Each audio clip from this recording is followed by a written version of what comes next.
Was my ego hashtagged into going to war with Iran? What a nasty question. What a nasty, nasty question. Don't ever ask that question again. That was almost as nasty as the time Stormy Daniels said, I have a small, weird mushroom penis. Remember that? When Stormy said I had a small, weird mushroom penis. What a nasty thing to say. But anyway, you need a history lesson, frankly. And I have had history professors, doctors, frankly, history doctors have come up to me with tears in their eyes, frankly, and said, sir, we need you to teach the media. The media, I call it the fake news media. But they said, you need to teach the media history because you know history at a level that nobody can begin to imagine. Okay? My uncle was an MIT scientist. So that's everybody says that means that I know more history than even the history doctors. John Meacham, you heard of him?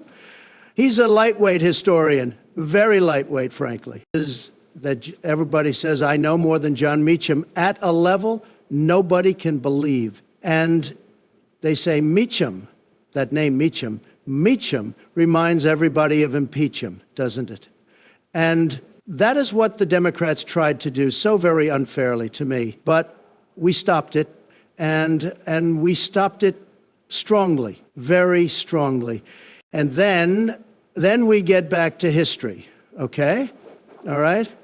Then, in 1492, the colonists impeached the king. Nobody really knows his name, but he was a king, like King Tut, or even Elvis, frankly, but they knew him, fortunately or unfortunately, as King Tut from the ancient pyramids. The ancient pyramids, they say. The colonists impeached him. They impeached him strongly, and frankly, they impeached him quickly.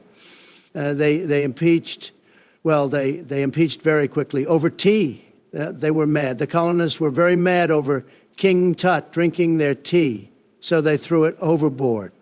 Overboard, right? Overboard. And we all remember Carl Russell in Overboard, don't we?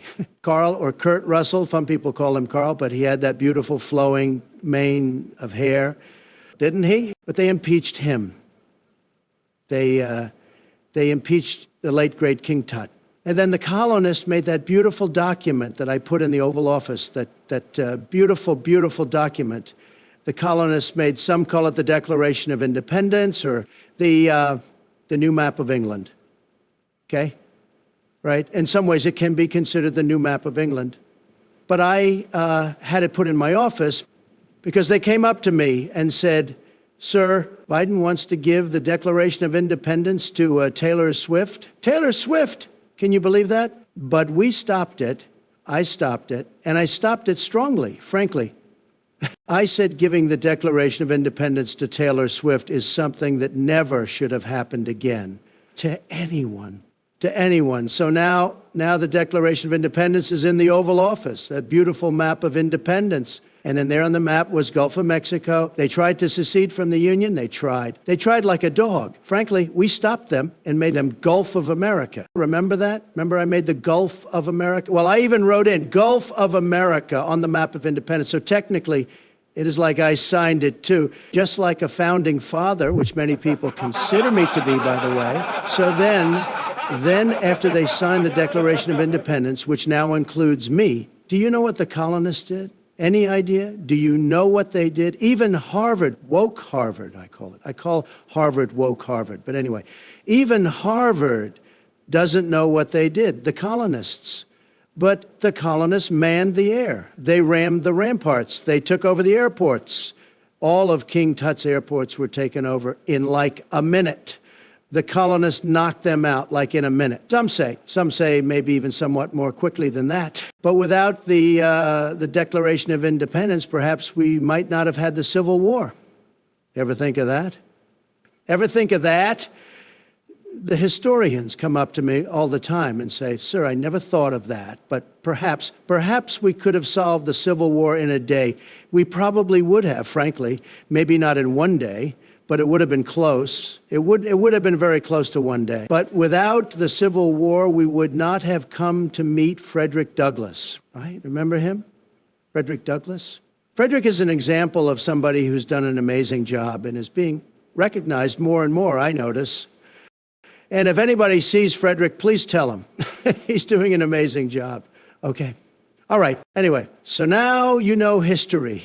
Okay? The fake news media finally knows history now because of me, and they never give me any credit, but that's okay. That's okay. Anyway, but to answer your question, a lot of people were being very nasty, and they were being very unfair.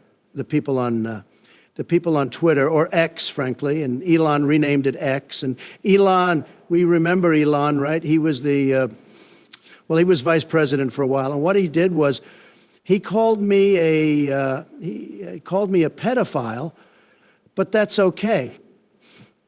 That's okay. But on X, the people were being very unfair and very nasty, frankly, at a level nobody thought possible.